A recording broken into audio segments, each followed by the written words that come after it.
called Bale Juice. It's so delicious. Ay, kasi hindi neto.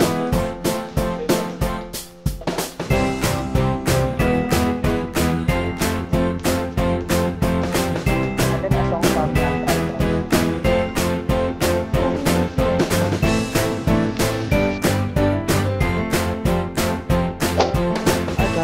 welcome to Monday Moods. Today it's March 9, 2025, and I am happy to announce that today I am heading to Bangkok, Thailand. To be honest, this is going to be my first travel vlog ever, so please bear with me.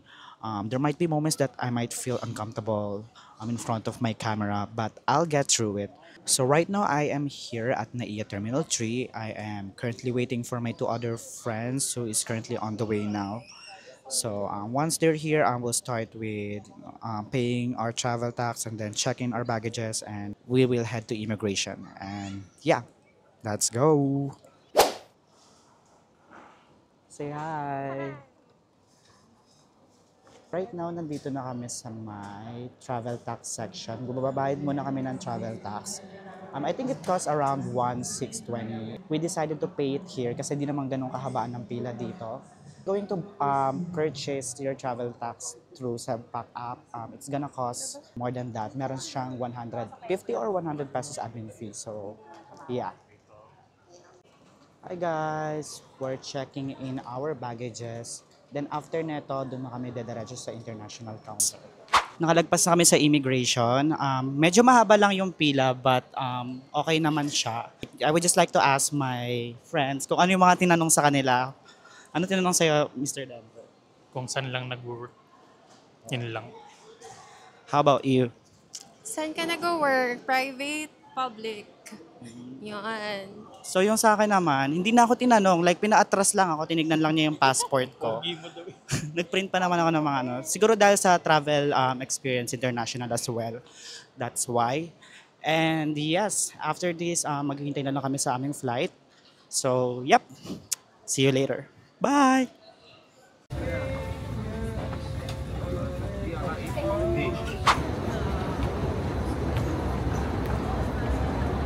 Hi guys, we just arrived here at Suvarnabhumi Airport, and medyo na-delay lang yung flight namin ng parang 1 hour, but it's fine. So ang agenda namin today is to claim our baggage and then claim our SIM card that we booked via Klook, and then also to withdraw money into BAT. After namin i-claim yung baggage, dumiretso na kami dito sa my counter number 1 kasi andito yung Klook. So pwede nyo itanong dito sa mga guard and they will help you. Nasa pinakadulo siya ng building.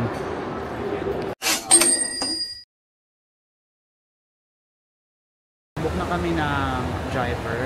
Actually, you can use either Grab or Bolt, but it's much recommended to use Bolt kasi mas mura siya. So, hinintay lang kami ng driver sa labas, and yeah.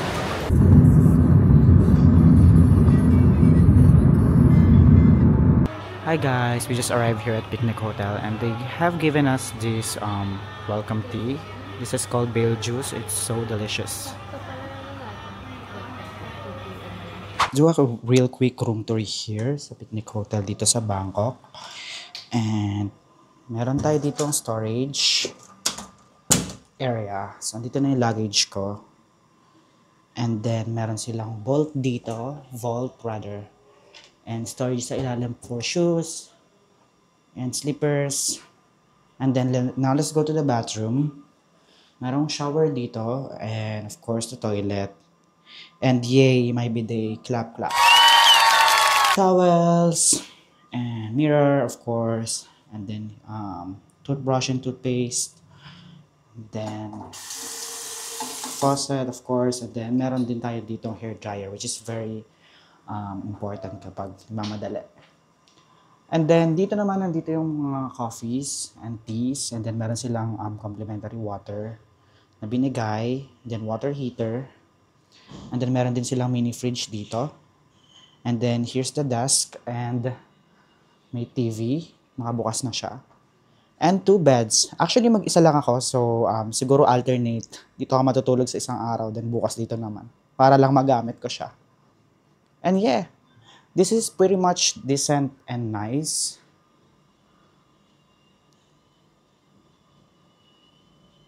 We booked this hotel via Agoda app. I think it's recommended that you book your hotel via Agoda rather than using any other platform because of the discounts and deals na binibigay ni Agoda app specifically for Bangkok. So, make sure na i-download nyo siya if you want to go here in Thailand. And sobrang daming hotel recommendations. But we booked this hotel because number one, for its price and for its quality. This costs around 2K per day in peso. But since dalawa yung bed, kung dalawa kayo, roughly tig 1K lang kayo per day, which is good. And then, number two reasons is TikTok recommendations. When you browse TikTok and search for Bangkok hotel sa search bar, ang daming lalabas na recommendation for picnic hotel. Specifically recommended by Filipinos as well. So, marami ding mga Pinoy na nag-check-in dito. So, yeah, that's number two. Number three is yung mismong reviews niya via Agoda. And tips lang, natutunan ko lang to sa Reddit, that when you are trying to book your hotel, just make sure na hindi lang yung reviews ng mismong app or yung booking platform na ginagamit mo yung nire-review mo or binabasa mo. Make sure na binabasa mo rin yung mga nasa Google reviews. Kasi sabi nila mas realistic daw yung mga nasa Google reviews. This picnic hotel is 8.9 rated sa may Agoda, and then sa may Google reviews naman it is 4.3 starred. So which is why green flag to sa amin. Number three reason is because of its access to public transportation. So walking distance lang siya sa may BTS SkyTrain. Plan namin mag-train syempre. Like Metro Manila, ang unpredictable ng traffic system dito sa Bangkok. So ang mas talaga na gumamit ng railway systems and any other transpos na pwede nating magamit na alternative. Lastly, ako lang to personally, nung naghanap kami ng mga hotels na nakaraan, lagi ako nagsa-search kung malapit ba siya sa 7-Eleven because I heard that 7-Eleven here in Bangkok, Thailand is life. Meron dito sa baba, like pagbaba lang, meron 7-Eleven dito, and meron din na 1 minute walk away lang. So, parang dalawa 7-Eleven nearby dito. So, that's a good thing kasi when you run out of tissue or may nakalimutan kang gamit or may kailangan kang bilhin, you can always go there to buy it. Like, ang lapit lang, ang convenient lang. So, yeah, yun yung parang kumumpleto ng reason why we booked this hotel. So, yeah. So, right now, mag-sleep lang ako, take a nap. It was a long flight and we plan to go to Chatuchak Market kasi Sunday ngayon. And Sunday yung dating namin and weekend lang siya open. So we got no choice and we wanted to go there. So yeah, let's go.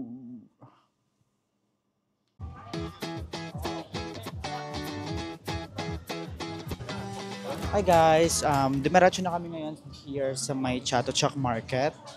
Open lang siya during weekends. So that's why it is called Chatuchak Weekend Market. And this is considered as one of the largest markets, open markets in the world. So, meron siya yatang, I'm not sure with the numbers, but as far as I know, it's about 17,000 stalls. So, hindi natin talaga siya may ikot within a day.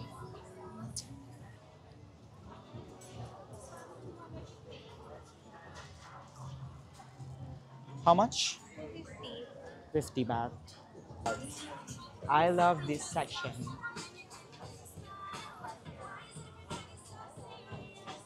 So may nakita na po si Miss Leona. Borloloy sa bracelet. So this costs 3 pieces for 100 baht. So wholesale na siya. And I'm also planning to buy kasi ang cute neto. Hi guys, so parang wala pa sa 200 meters yung nalalakad namin and medyo na-overwhelmed na kami. So sobrang dami ng pagpipilian. Like legit. Sobrang daming good finds dito. Ito ang cute ng mga bago, parang magustuhan to ng kapatid ko.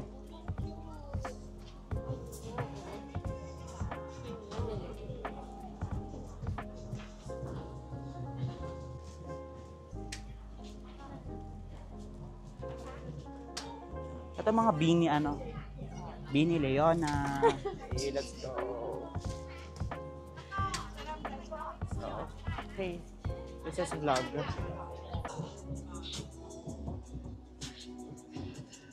So guys, they have super nice cups in here and see.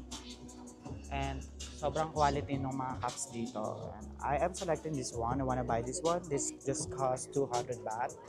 And tatry kong tumawad if kaya ng 180. Pero okay pe. Dahil gustong gusto ko to. Kaget ko na. I like the flower design.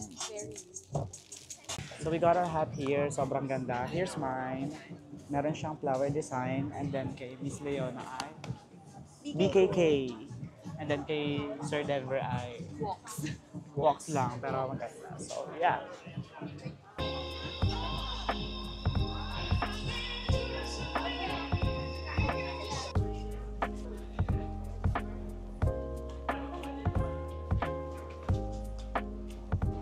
So guys, this is King Octopus. Dito lang yan sa may malapit sa entrance ng Chatuchak Weekend Market.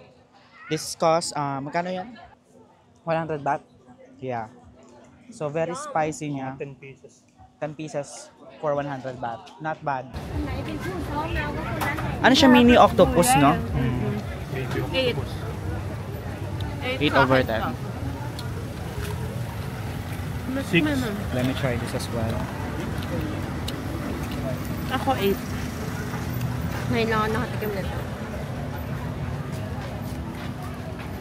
Hang.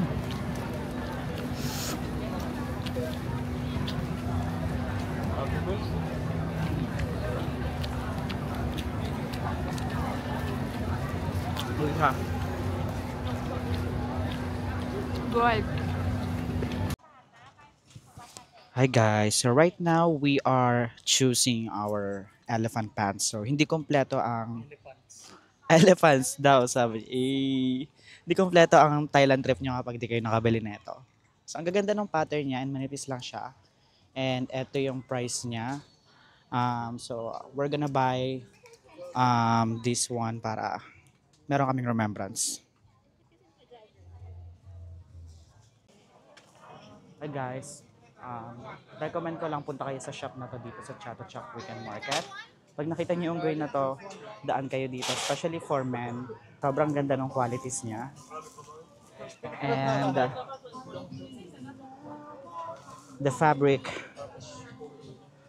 this is so nice.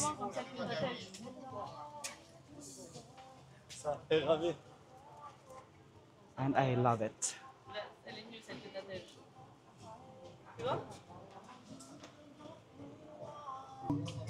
One piece for 390 baht. That's just 600 plus pesos. If you're gonna buy something from H&M and Uniqlo or Same quality. Cotton On, the quality is the same. I think it's much better.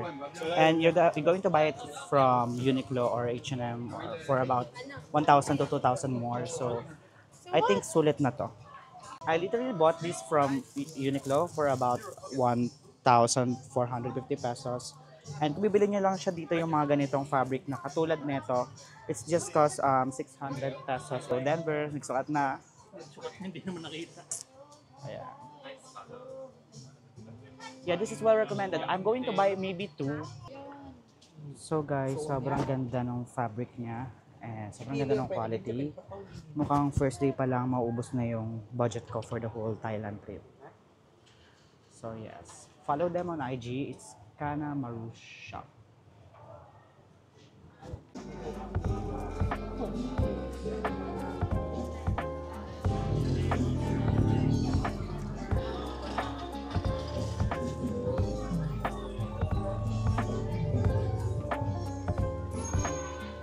Roasted pork na konpato. And nakatikim tayo ng free taste. Lasa siyang lechon actually. Parang hindi naman siya naiiba sa lasa ng lechon. Pero yung pagkakatimpla sa kanya is iba. So we're gonna buy. Oh, they have free taste. Go ahead. What is this one? Chicken. Chicken? Chicken skin. What's the taste? Spicy. Kain tayo. Ayos lang. Kagat.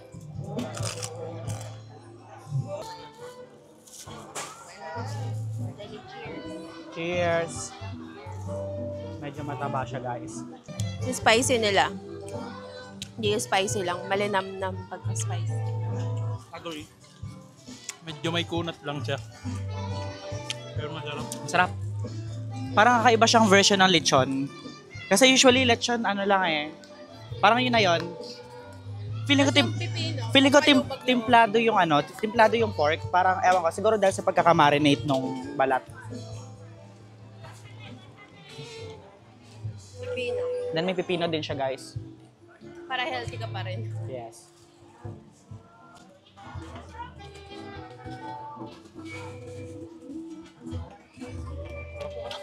This is their pork.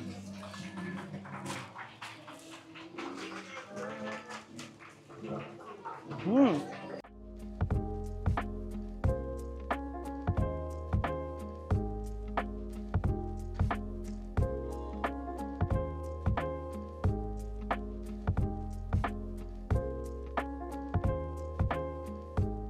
Hi guys, so medyo napagod na kaming mag-ikot and gabi na rin. It's 7:11. Ooh, wow, 7:11 p.m. na here sa Thailand. And then, nandito kami ngayon sa parang food court na Chato Chak. Of course, we also want to try their market. Bago namin i-try sa mga susunod na araw yung mga food sa mga restaurant. So, medyo malaki to, as you can see. So yeah, wait lang namin yung food namin and we will show you. So guys, tinry namin tong spicy pork stewed something.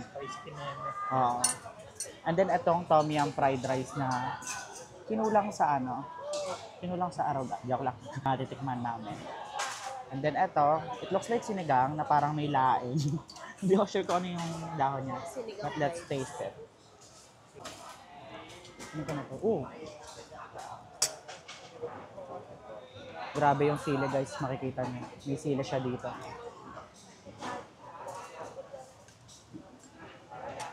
And then, para siya may mga herbs.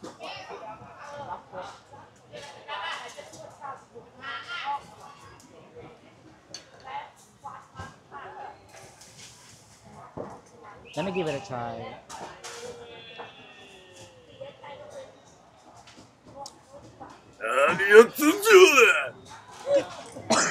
Ang hang.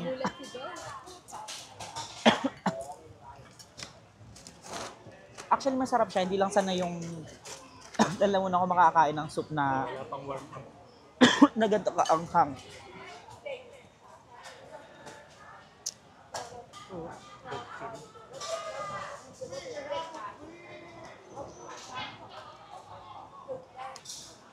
Actually, masarap siya. Feeling ko ang tagal niyang pinakaluan ng lambot ng karne niya. Maninong ka. Bawat Ang hang. Kung gano'n lang ko.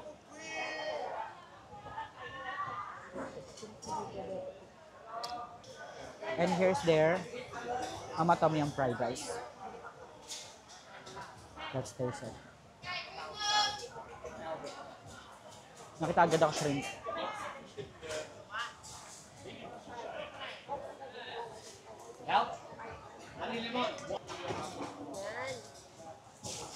Parang siyang fried rice lang na may shrimp, tapos merong tanglad. Ang daming Yeah, ang dami nilang herbs na nilalagay sa dishes nila. Kita niyo yung sili? That's Thai chili, bro. So, kainin natin yung may sili na part para ubuhin tayo ulit.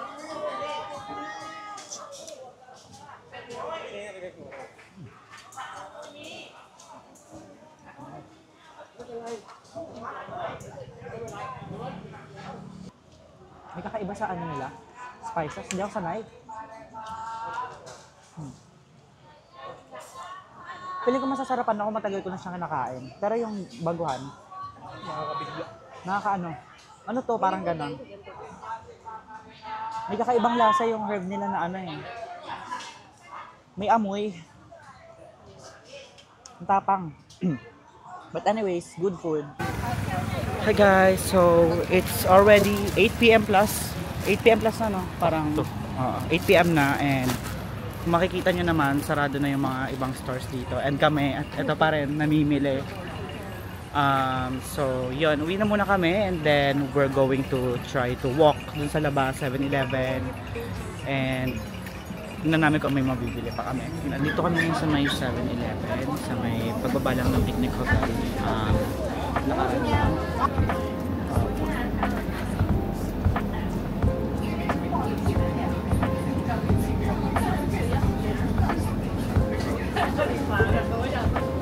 Pero sila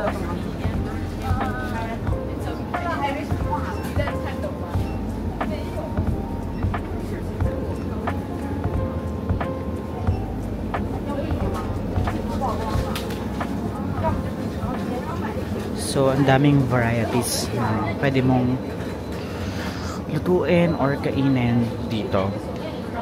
So, meron din sila mga burger na I think it's ano na, iinit na lang to.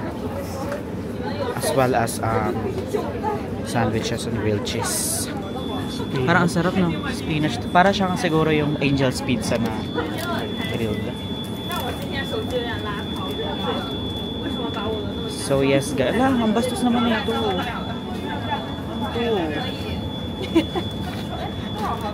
Ano binili mo? Ito. Dessert. Dessert. Wow, yay. At yata yung uso eh. Tapos ihahalo siya sa may sa may yellow. Ano yung ginagawa nila? Nasa TikTok yan. Yes.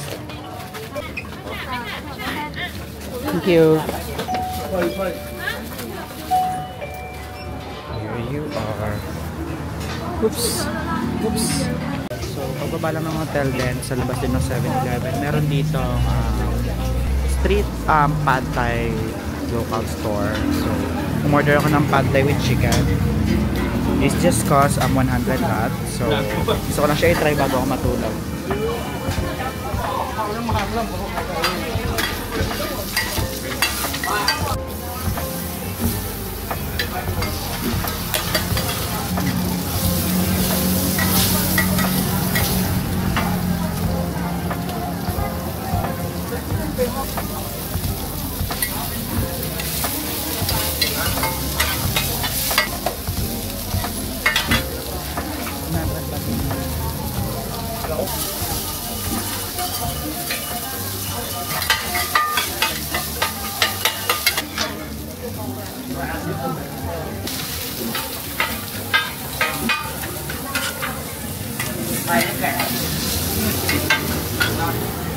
Mana nih Pak?